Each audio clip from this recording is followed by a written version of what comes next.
Hi, this is Corey Johnston, and today's lesson is going to come from the 15th chapter in the book of Matthew, and we're going to try and make it all the way up until the first 20 verses here, and we read of a confrontation between him and his Pharisaical antagonist, and it results in an accusation and a condemnation and then a declaration and then an explanation as the trajectory unfolds. We'll touch on those as they come, but the accusation comes in verse 2. So in verse 1 we read, "There came to Yahshua scribes and Pharisees from Jerusalem, saying, 'Why do your disciples transgress the tradition of the elders? For they do not wash their hands when they eat bread.'"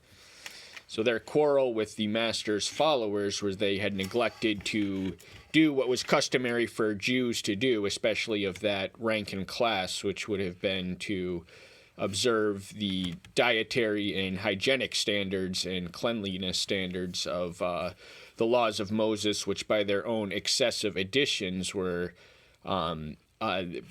such that one could not wash their hands before. And the purpose of hygienic laws is to have a healthy society, but they had an unhealthy obsession with their ceremonial cleanliness. So any person who's of an extremist disposition kind of warps and mutilates that which is given to him. "But he answering said to them, 'Why do you also transgress the commandments of Elohim because of your tradition?'" So he's putting at war the tradition and the commandment because they took pride in their tradition, which was man-made, yet they also had more negative traditions, which were man-made, of which we'll soon read. And this lays open the charge. He essentially accuses them of disrespecting their parents, which was the violation of the fifth commandment in the Decalogue. So it reads, "For Elohim has commanded, saying, 'Respect your father and your mother, and he who curses father or mother, let him be put to death.' So sacred was the enforcement of this law that Yahweh through Moses saw fit to attach a death penalty to it.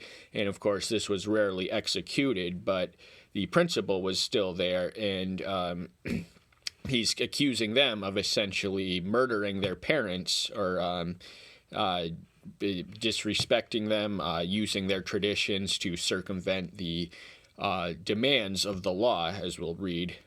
"But when you say, 'Whoever says to her father or mother, whatever profit you might have received from me, has been dedicated.'" So this is the Jewish law of Corban, whereby one which could make a donation to one which gave them a free pass or a license to break certain commandments. And this was very antithetical and almost Simonist in the practice of it in ancient Jewry. "But you say, 'Whoever says to his father or mother, whatever profit you might have received from me has been dedicated, is certainly released from respecting his father or mother. So you have nullified the commandment of Elohim by tradition.'"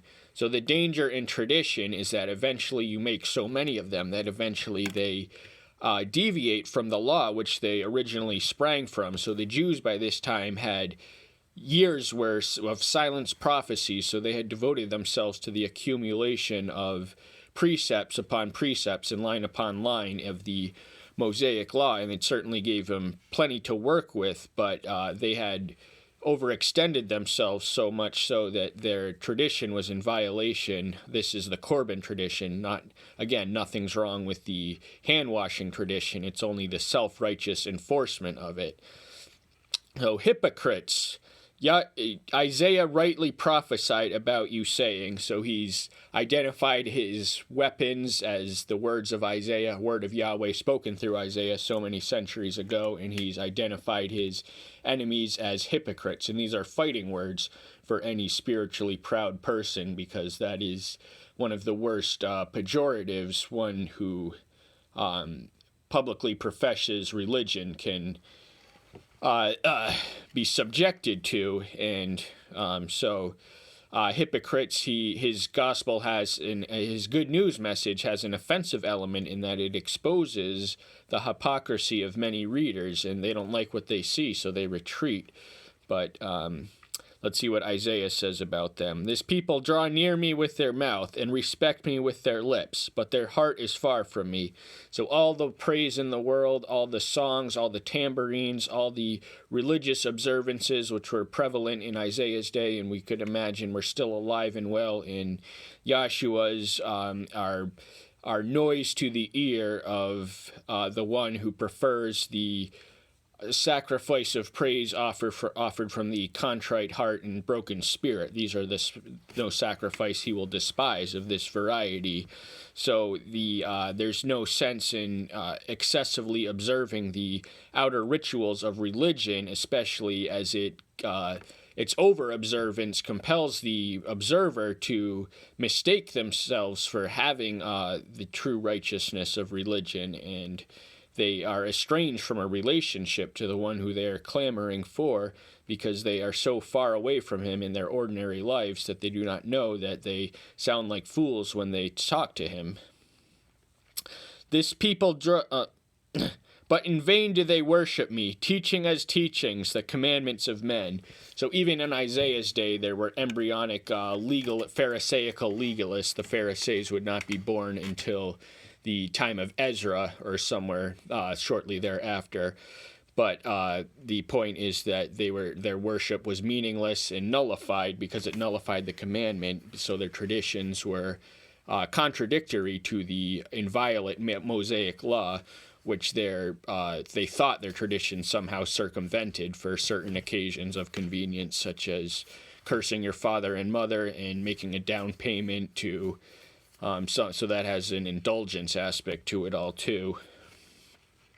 And calling the crowd near, he said to them, "Hear and understand." So whenever he prefaces anything like that, it means that he has something significant to say.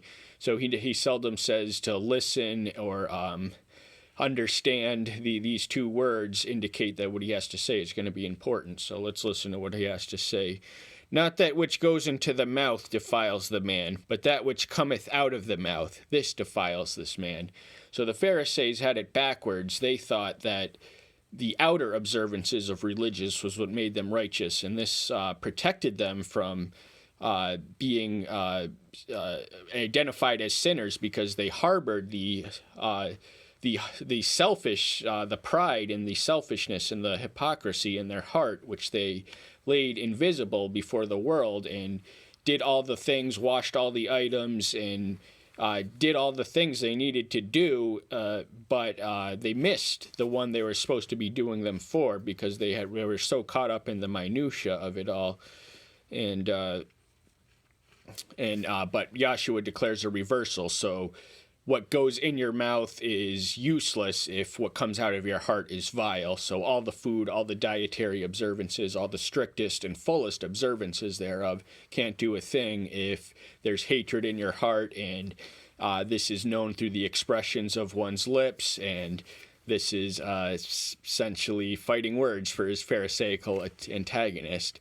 Then his disciples came and said to him, "Do you know that the Pharisees stumbled when they heard this word?" So once more he had posed a stumbling block, and that was what kind of happened, not by design, but as part of the course of his ministry. He posed many stumbling blocks.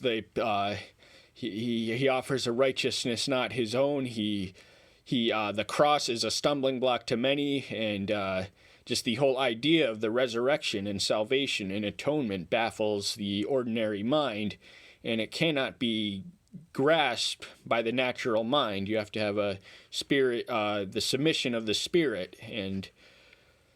But he answering said, "Every plant which my Father of the heavens has not planted shall be uprooted." And they're going to know. There's no fooling the Savior, before whom all thing is transparent. The Pharisees like to hide with their inner sins. They harbored the sins of the Spirit because they were largely invisible from a society whom they walked upon, and coveted the praise thereof. So they were very careful not to sin with the hands, but in the hearts they were sinning the whole time. They were developing resentments towards the ordinary people who did not not make it a point of their life to observe the law in all their minutiae and wouldn't wash their hands. And this was the original claim that they had levied against Yahshua's disciples. They had charged his disciples with holding the Mosaic law in contempt, when all they did was inadvertently disapprove of their own legalistic man-made tradition. Leave them alone. They are blind leaders of the blind, and if the blind leads the blind, both shall fall into a ditch. Now, when you have a blind man leading a blind man, that is a dead-end road, and it does not end well. And there is a detour when you realize that the one that you're following is blind, and gain some eyesight and spiritual eyesight and look to heaven to be guided by the influence that comes from above and not by walking by sight. These are the worst things you can have for the teachers, and the fact is, as we witness in our society, the public school department, once the government got involved in that, the federal government, we've witnessed an increasing generational trajectory of the blind leading the blind. It really started in 1979 when Jimmy Carter federalized the education department, but that's ultimately a side discussion we're not going to dwell upon.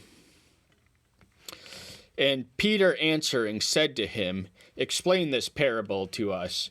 So Peter is the primary apostle. He's the one who's the mouthpiece of the apostle. He's always the one who's not afraid to talk to Yahshua on their behalfs or talk to the world on behalf of Yahshua, even though he was at this stage in his life quite reckless and careless, but he was transformed into an especially effective and worthy witness, and beginning at Pentecost when his preaching formed the nucleus of 3,000 new converts.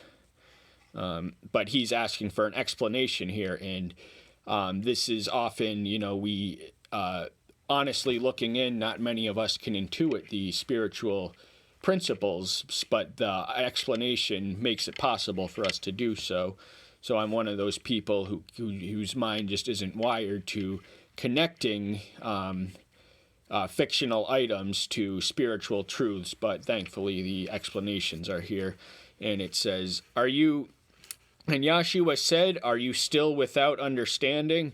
And that's something I kind of have to admit that I am, but in the spirit of 1 Corinthians 8:2, let no man boast in knowledge, but let him know that he knows nothing. So, that being said, do you not understand that whatever enters into the mouth goes into the stomach and is cast out in the sewer? So that which goes through the mouth is likened to that which comes from the world, and it is the process by which the time it comes through the sewer is in this translation. So we can imagine that it's filthy and filled with waste and nothing good there.